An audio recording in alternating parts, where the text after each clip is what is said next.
e a sua participação.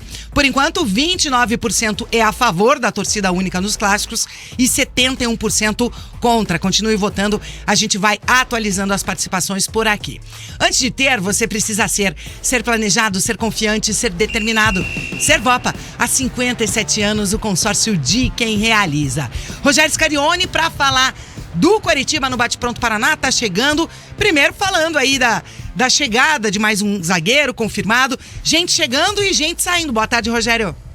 Boa tarde, TT. Boa tarde aos meus amigos aqui da bancada do Bate-Pronto e também uma ótima tarde a todos que nos ouvem aqui na Jovem Pan News. O Coritiba, nos próximos dias, deve anunciar a chegada de 2 reforços. Um deles já chegou e já está treinando com o clube, TT, que é o atacante David. 24 anos, disputou a última Série B pelo Juventude, mas pertence ao Fortaleza, um jogador que foi formado nas categorias de base do Vitória, jogou também no futebol ucraniano e quando explodiu aquela guerra com a Rússia, ele acabou retornando para o futebol brasileiro, veio jogar no Fortaleza, não teve uma boa sequência no clube cearense e acabou sendo emprestado no início do ano passado ao Juventude. Lá no Juventude ele foi titular na maior parte da temporada no time do Thiago Carpini, que conquistou acesso, o Juventude que foi vice-campeão da Série B em 2023 e chega para o Coritiba agora para ali suprir uma carência muito grande nesse elenco do Guto Ferreira, algo que o Guto vinha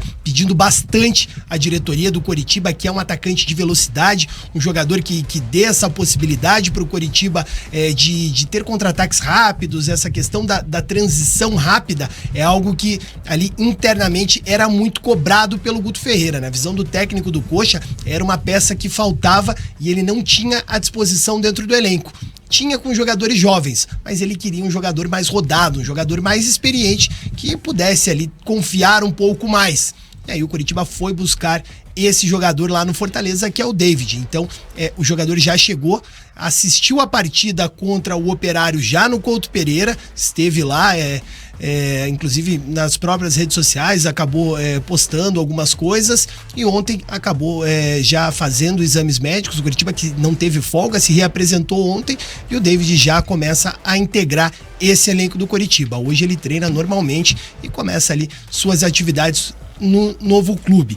Além dele, tem mais um jogador do Fortaleza chegando, que é o Bruno Melo. O Bruno Melo, que a maior parte da sua carreira acabou atuando como lateral esquerdo, inclusive tem uma passagem de bastante destaque pelo Fortaleza, é um jogador muito querido pela torcida, por muitos anos foi capitão da equipe, acabou em 2022 se transferindo por empréstimo para o Corinthians e aí não retornou mais para o Fortaleza. No ano passado ele esteve emprestado ao Vitória, onde ele disputou ao Goiás, onde ele disputou 45 partidas, 44 delas como titular. No Campeonato Brasileiro foram 33, jogou bastante, foi titular absoluto da equipe, teve uma temporada bastante irregular, foi um dos jogadores ali. O Goiás, ele foi um clube que acabou sendo rebaixado no final do ano, mas era um clube que, sob o comando do Armando Evangelista, sofria poucos gols. Era um time que não produzia tanto, mas o setor defensivo, por muitas vezes, era algo que funcionava bastante. E o Bruno Melo ali era um jogador importante nesse setor do Goiás. E agora chega para somar nesse elenco do Coritiba. Ele que vem para o lugar do Thiago Dombrowski. O Thiago que foi emprestado ao Portimonense de Portugal. Então o Guto Ferreira acabou pedindo uma reposição.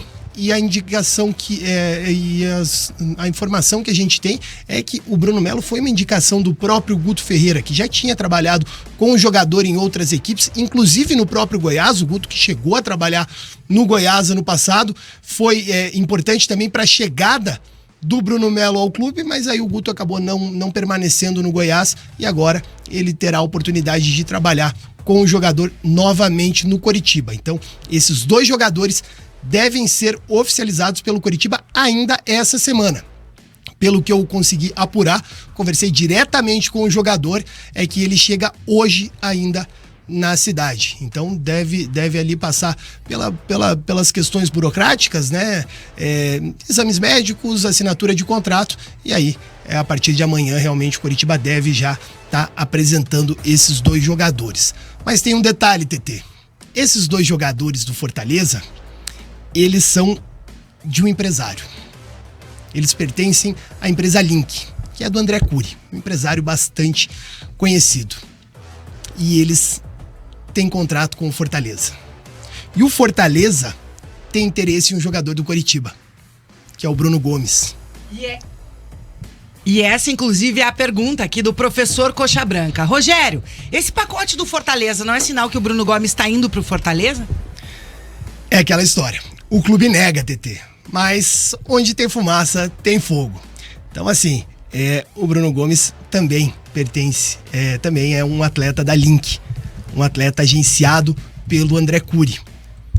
E o Fortaleza fez uma proposta ao Bruno Gomes. O Bruno Gomes, neste momento, está servindo a seleção brasileira sub-23 na disputa do pré-olímpico e as negociações devem ser retomadas após o retorno do jogador. Então, existe sim a possibilidade de saída do Bruno Gomes, que pode estar se transferindo ao Fortaleza, que acho que o caminho começa a se desenhar. O Coritiba, ele admite que todos os jogadores podem sim ser negociados, e essa questão do Fortaleza estar cedendo jogadores já era algo que vinha sendo conversado anteriormente, só que o Coxa quer também um valor em dinheiro. O Bruno Gomes só sai se o Coritiba também receber uma compensação financeira, mas acho que isso tem ali uma chance considerável de acontecer. No mínimo, essas conversas elas estão em andamento e estão caminhando para um desfecho. Dalk, tem caroço nesse angu? Com certeza. Sem dúvida nenhuma. É difícil imaginar que o Fortaleza tá ajudando só o Coxa. Não tá, né? O mesmo empresário ainda?